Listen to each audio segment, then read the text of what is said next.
Bonjour, bienvenue, vous regardez France 24 et c'est l'heure de l'entretien. Ce n'est pas parce qu'on est un homme d'église, chrétien, jésuite de surcroît, que l'on doit s'interdire d'examiner la gamelle de l'autre, du voisin.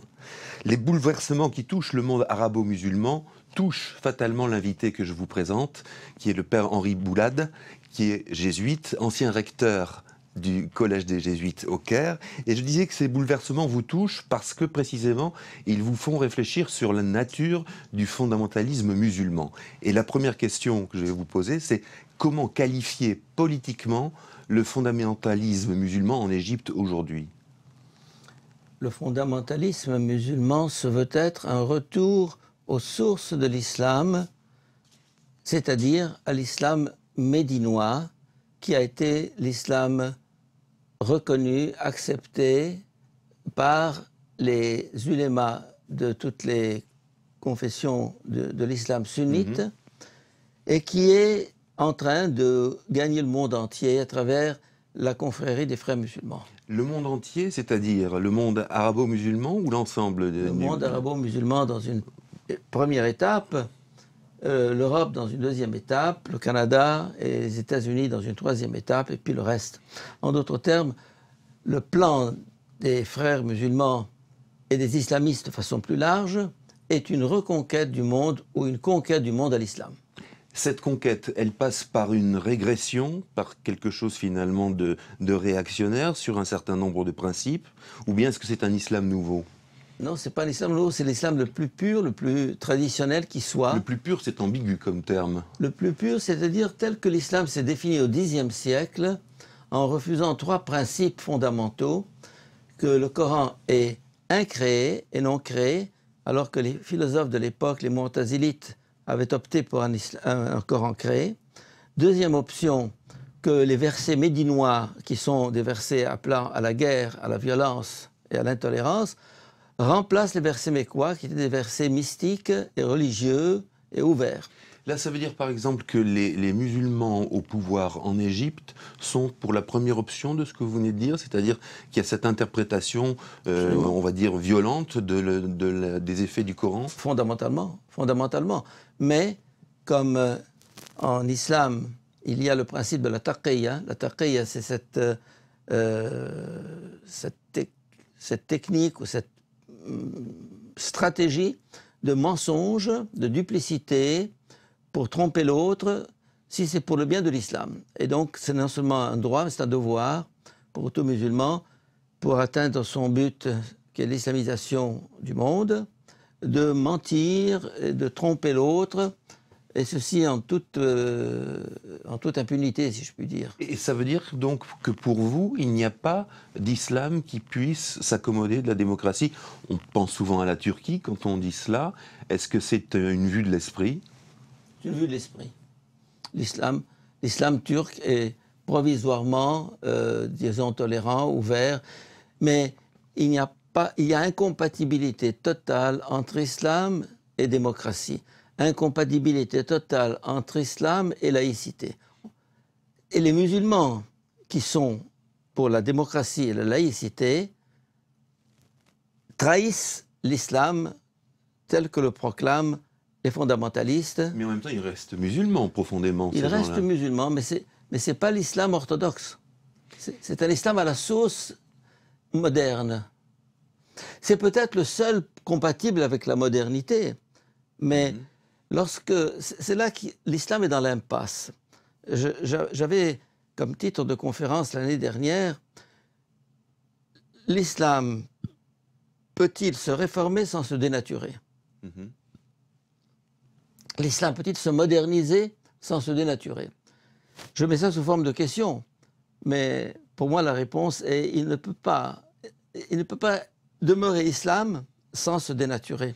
Donc ce que vous dites, c'est que finalement l'islam originellement a dans ses entrailles le fondamentalisme que l'on connaît aujourd'hui. Absolument. Et qu'il n'y a pas d'exception.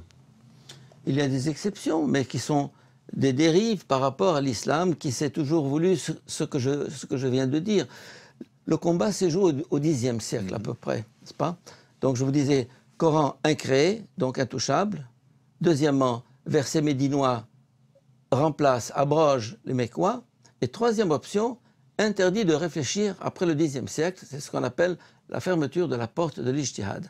Et tous les musulmans intellectuels qui ont tenté une réforme de l'islam sont faits ou assassinés, ou mis à l'écart, ou condamnés. Donc nous avons un grand nombre de cas. L'Occident, face à cela, vous trouvez qu'il se comporte en instance critique ou bien craintive, ou bien est-ce qu'il y a la réparation d'un complexe colonial vis-à-vis d'anciens territoires où on accepterait l'islamisme au nom de la différence ou du respect à la différence des peuples? L'Occident vit d'un complexe de culpabilité. Par rapport au passé et cherche à racheter cela. Hein. Et dès que, au nom de ses principes de démocratie et de liberté, il combat l'islamisme, il se fait taxer d'islamophobie. L'islamophobie, c'est la nouvelle arme des frères musulmans actuellement en Occident, hein, pour pénétrer, hein, comme dans du gâteau, n'est-ce pas? Et à mon avis, l'Occident est d'une naïveté monumentale par rapport à ce qui se passe actuellement, cette infiltration progressive de l'islam en Occident, qui est un plan clair comme le jour et que beaucoup ne veulent pas voir, pour ne pas se faire traiter. Comment est-il si clair, ce plan? Parce que, au fond, vous êtes en train de nous décrire un mouvement de type fascisant, le fascisme vert. C'est un petit peu ça que vous nous décrivez. Absolument. Mais allez écouter les discours dans les mosquées le vendredi à travers tout le monde arabe et musulman. Écoutez ce qu'ils disent. N'écoutez pas ce qu'on vous dit autour de tables rondes à Paris ou à Washington, n'est-ce pas? Écoutez ce qu'ils disent. Ils disent notre projet de conquérir le monde par tous les moyens, n'est-ce pas? Et les Occidentaux sont assez gentils, assez naïfs pour croire les propos que nous leur tenons. C'est pour ça que le discours de Morsi en ce moment-là, disant on aura, je suis le chef de tous les Égyptiens, ne craignez rien, démocratie, laïcité, mais c'est pas possible, ça va pas ensemble.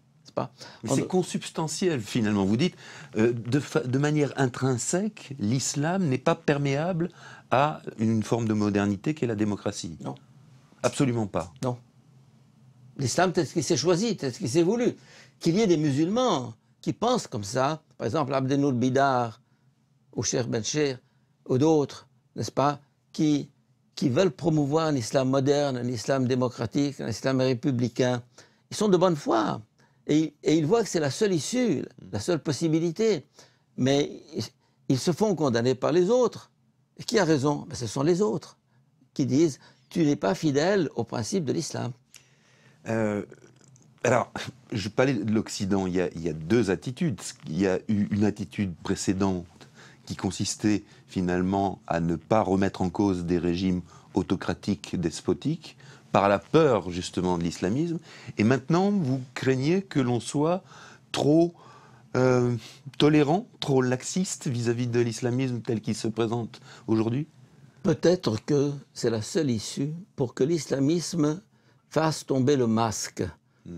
Peut-être qu'il faut qu'il passe par la prise de pouvoir et montre son incapacité à gérer une société avec sa charia qui n'a aucune réponse à apporter aux problèmes contemporains, pour que finalement on se dise, bon, mais la preuve c'est en Égypte même, le passage, ils ont perdu 50% de leur voix entre les législatives et les présidentielles. Et ça vous dit que c'est le résultat de l'usure déjà du pouvoir? Non, c'est le résultat du fait que les Égyptiens ont démasqué ces islamistes en disant ils nous mentent. Hein, et leurs pseudo-solutions ne sont pas des solutions.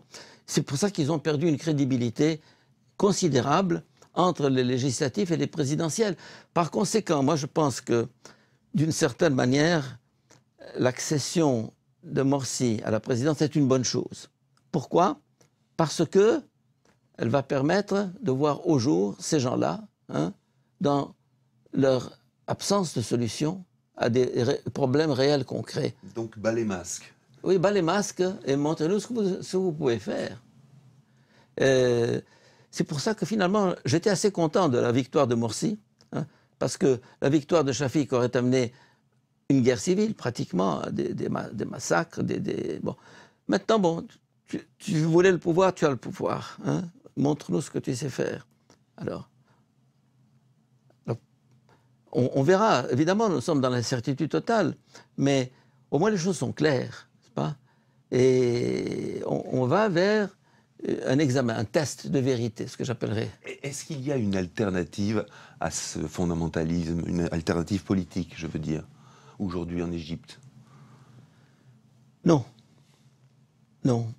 La démocratie n'est pas une alternative parce qu'elle est refusée par les autres. Ils vont s'accrocher, ils vont lutter, ils seront jetés en prison, ils seront torturés, mais ils continueront leur combat. Ce sont des irréductibles. Les islamistes sont des irréductibles. Appelez ça frères musulmans ou salafistes, c'est du pareil au même, n'est-ce pas? C'est-à-dire qu'il n'y a qu'une chose, c'est un fascisme, c'est-à-dire une idéologie totalitaire, n'est-ce pas, qui refuse toute autre alternative et toute autre perspective autre que la leur. Alors, et l'Occident est très mal armé pour faire face, parce qu'il ne veut pas écouter d'autres voix que la sienne. Nous, chrétiens d'Orient, qui avons vécu ça, moi, en 1860, mon grand-père a échappé à un massacre de 20 000 chrétiens à Damas.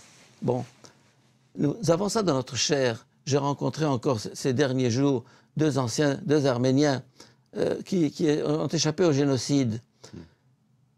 Celui qui a vécu une réalité peut en parler en connaissance de cause. En Occident, on met ça dans des catégories abstraites et dans un politiquement correct qui est en train de vous tuer. Merci beaucoup Henri Boulade d'avoir été avec nous aujourd'hui. Vous êtes sur France 24 dans les 3 langues, français, anglais, arabe. Merci de votre attention.